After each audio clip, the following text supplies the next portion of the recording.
All right, EJ Tackett, you just three-peated the PBA World Championship, 27th career title, 7th career major. Put into perspective what you just achieved tonight. Can't. I have no words. I watched Jason do it a few years ago, win 3 in a row. Watched the other Jason win 3 TOCs in a row. I never thought it was feasible to do it. I thought those guys were just so much better than everyone else that no one else could do it. I'm just in shock and disbelief. I always believe in myself, but to actually do it, it's crazy. You were down in that first match against Tim Foy, and then everything kind of turned around. I talked to Brett. He said you never panicked once, even though there were chances to panic. How were you able to stay poised in those low moments? I think it's just experience. Doing this for so long, and obviously having such a great week. When you're bowling well, it does make it a little easier to be a little more patient. You never ever know what's actually going to happen in matches, and what happened with Tim is what you never know.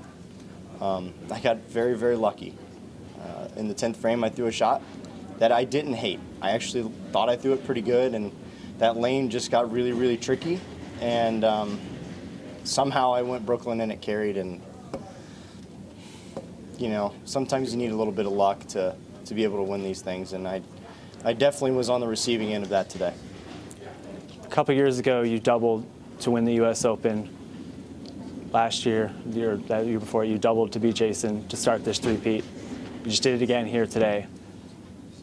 What does it take to get it done in those insane, feels like your career's on the line kind of moments? Yeah, it's a lot of, I think it comes back to the patience thing. Not trying to rush everything, taking your time. I took the re-racks there, not because the rack was bad, I just needed time to get my heart rate back down. So in those moments, that kind of stuff just comes from experience and doing it and knowing where your body is and knowing, okay, I need to take 10 extra seconds, 15 extra seconds here just to get my heart rate back down so that way I can focus on making a good shot. And I was able to do that, both shots in the 10th, and 2 of the best shots I've ever thrown in my career. You've made every show at this World Series, 5 of them, 6 including the Nevada Classic, 7 straight going back to Missouri. This is arguably the greatest week anyone in this sport has ever done.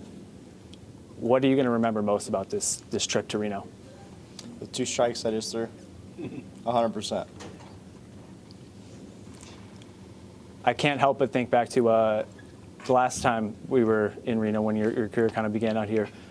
#1 seed in 2015, and you came up short. You learned some hard lessons that day, and you came back the next year and won. And now here you are with everything that you've achieved in between. What's the biggest thing you've learned about yourself in the past 10 years? That I can do it.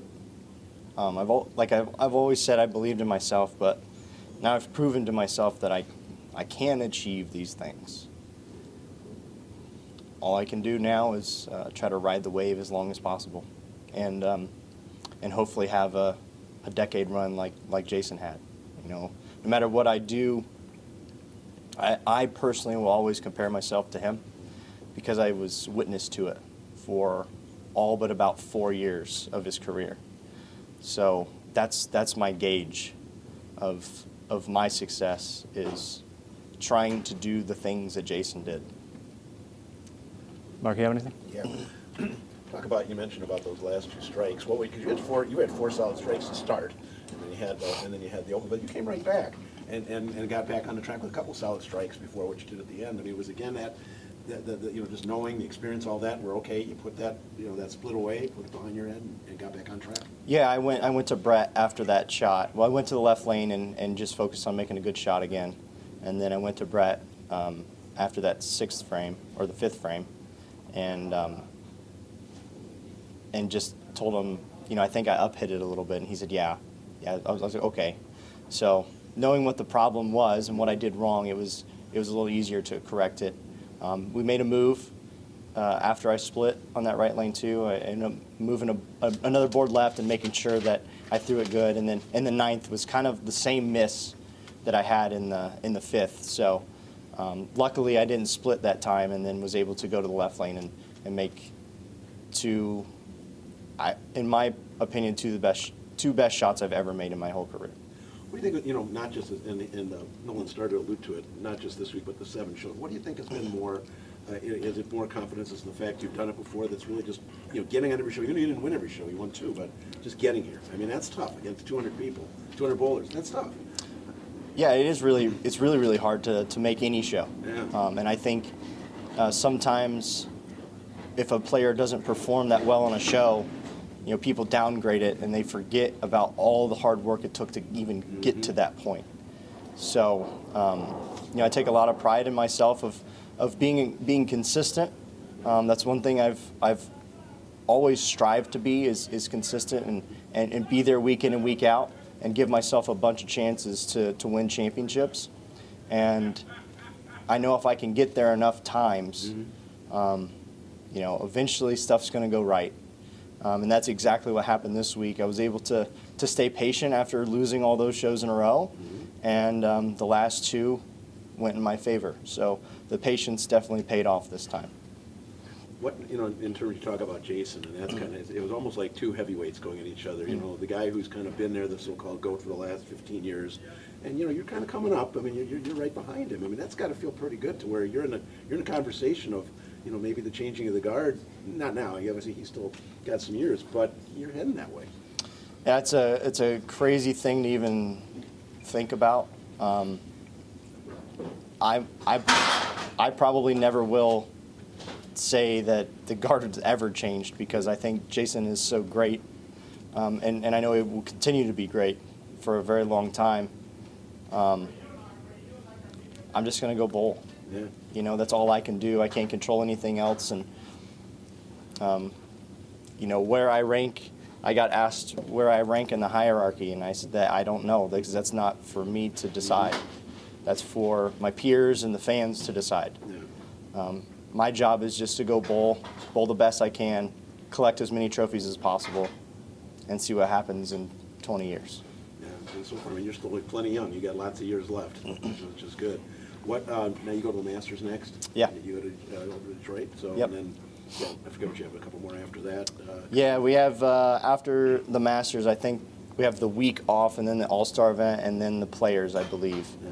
And then the Tournament Champions after that. So several big ones to still come up. Several big ones coming up. So I got to stay sharp, stay on top of my game, try to go to the Masters and you know, put 15 decent games together, get myself into match play, Yep. and then anything can happen from there, because that's when the tournament actually starts. Yes, it does. You've got a 30-hour drive ahead of you to get to Detroit. The last piece of the Grand Slam is what's at stake for you there. How much sweeter is this drive going to be with that in the passenger seat? Well, it's going to be pretty cool. I still have the Masters and the Players to complete the Grand Slam, so who knows? Maybe I can complete it. Only time will tell, and got to get myself in the top 64 first. You know, I've always enjoyed bowling at Thunder Bowl, and I've had a lot of success there, so hopefully I can continue all the great bowling this week into a place that I enjoy bowling in. I want to ask you a bit about, you went on Shark after, you know, coming up short a bunch of times. You went on Shark, and then you had to reset and refocus to pursue this trophy here. And that first round of match play didn't go how you would have wanted, ceding about 250 to Jason. It's kind of similar now where you're coming off this high, but you're going to have to reset and refocus for the Masters. Walk us through how difficult that process is to go from these such highs to square one. Yeah, it's tough. I wouldn't say that I've struggled with it, but there have definitely been some weeks where, you know, where we leave an event and say I gotta have, like we have practice tomorrow, and the quick turnaround is really hard.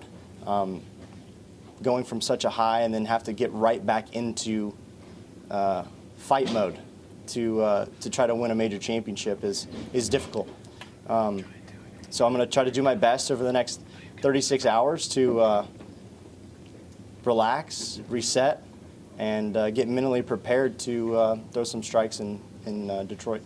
You've won the World Championship 3 times in a row. Believe the only player to win 3 calendar majors in a row is Norm Duke. I know he means a lot to Jason. you. 3 in a calendar? Yeah, he won 3 majors in 2017. Were they back to back to back, though? I believe only Norm has done that. He did it in the same season. So you have a chance to do Yeah. that and add your name to that short list. Yeah, which would be unbelievable. I kind of forgot that I'd won 2 already. It's been such a long period of time here in Reno. It's been great, but I'm ready to move on to the next city. Somewhere else. Change of scenery. Yeah, obviously I've always bowled really well here. I enjoyed coming back to Reno, to this beautiful facility that we have.